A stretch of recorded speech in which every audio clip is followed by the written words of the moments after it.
दोस्तान मोहतरम, अल्लाह पाक ने फरमाया या अय्युहल्लज़ीना आमनू ला तरफ़ऊ अस्वातकुम फ़ौक़ सौतिन नबी।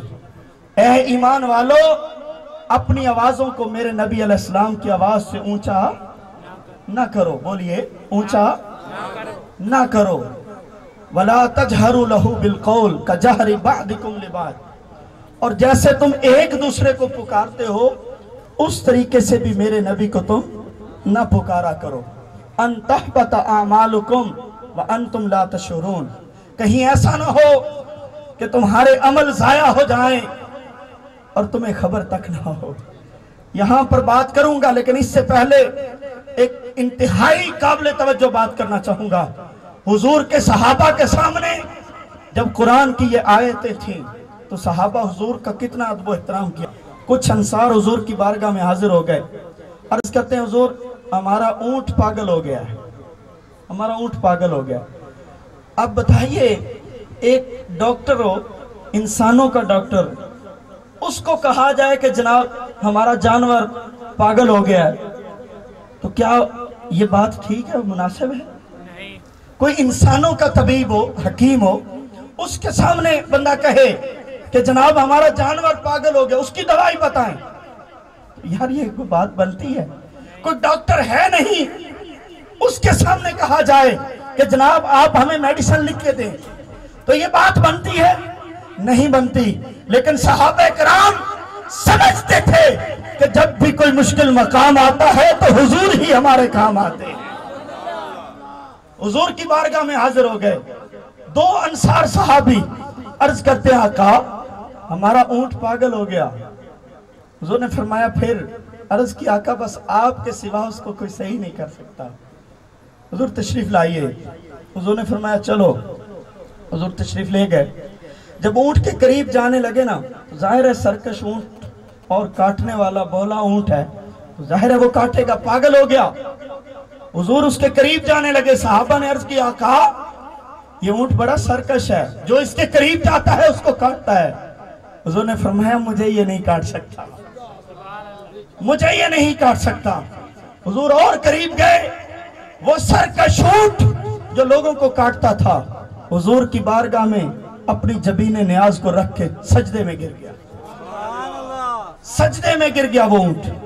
हुजूर ने उसके सामने वाले बालों को पकड़ा, और ये नहीं कि उस पर कोई दम किया हो या कोई दुआएं दी हो, ऐसा भी नहीं। हुजूर ने सिर्फ सामने वाले बालों को पकड़ा। और ये सुनने नसाई में भी हदीस मौजूद है, मुस्नद इमाम अहमद में भी ये हदीस मौजूद है, और सुनने दारमी में भी ये हदीस मौजूद है, और हदीस की और कई किताबों में ये हदीस मौजूद है। नबी करीम सल्लल्लाहु अलैहि वसल्लम ने ऊंट के सामने वाले माथे वाले बालों को पकड़ा और उस ऊंट से कहा, जाओ अपना काम करो। बस हुजूर का ये फरमाना था, ऊंट अपने काम पे लग गया। जब सहाबा ने हुजूर का ऊंट का ये अदब एहतराम करते हुए देखा, ऊंट को देखा, तो सहाबा ने अर्ज की, या रसूलल्लाह सल्लल्लाहु अलैहि वसल्लम, कमली वाले आका, ये ऊंट ला अकल है, इसको अकल नहीं।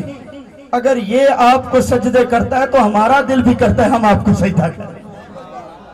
इमाम अहमद रजा आला हजरत रहमहुल्लाह ताला अलैह आप भी मदीना शरीफ तशरीफ ले गए, तो वहां पर जब गए ना तो हुजूर की जियारत नहीं हो रही थी, हुजूर की जियारत नहीं हो रही थी।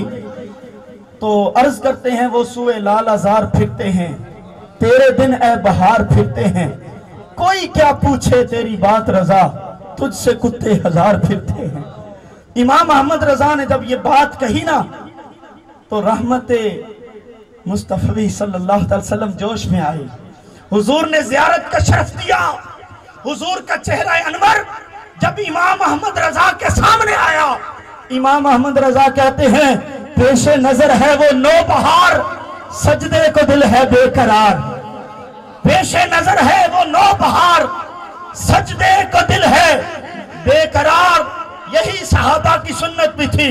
सहाबा ने जब देखा कि सर का ऊंट भी कमली वाले आका की बारगाह में सजदे कर रहा है, हुजूर हमारा दिल भी करता है हम आपको सजदे करें। हुजूर ने फरमाया, ऐ मेरे सहाबा, मेरी शरीयत में किसी इंसान को सजदा जायज नहीं है।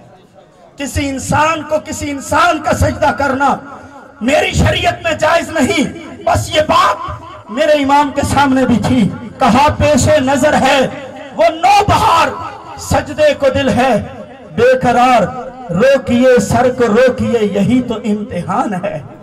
कहा अहमद रजा दिल तो करता है कि सजदा कर लूं, जैसे सहाबा मचल गए थे, जैसे सहाबा का इश्क कह रहा था, सहाबा की मोहब्बतें कह रही थी, सहाबा की शौक कह रहा था। हुजूर अगर ऊंट सजदा करता है तो दिल तो हमारा भी करता है। हुजूर ने मना कर दिया था। इमाम अहमद रजा भी कहते हैं मुझे आगे से आवाज आई, रोकिए सर को रोकिए यही तो इम्तिहान है, यही तो इम्तिहान है। दोस्तान मोहतरम गौर से पढ़िए। अल्लाह पाक फरमाता है कि ए ईमान वालों, मेरे नबी अलैहिस्सलाम की आवाज से अपनी आवाज को ऊंचा ना करो, और अपने जैसे तुम एक दूसरे को पुकारते हो उस तरह मेरे नबी अलैहिस्सलाम को तुमने नहीं पुकारना। अनतहबत आमालुकुम, तुम्हारे अमल भी जाया हो जाएंगे, व अंतुम ला तशुरून, और तुम्हारी अकल भी चली जाएगी। अब बात बड़ी काबिल तवज्जो है कि जुर्म एक है लेकिन सजाएं दो हैं। जुर्म एक है, सजाएं दो हैं। जुर्म यह है कि हुजूर की शान में गुस्ताखी हो जाए, सजाएं दो हैं, अमल भी जाया हो जाएंगे, अकल भी चली जाएगी।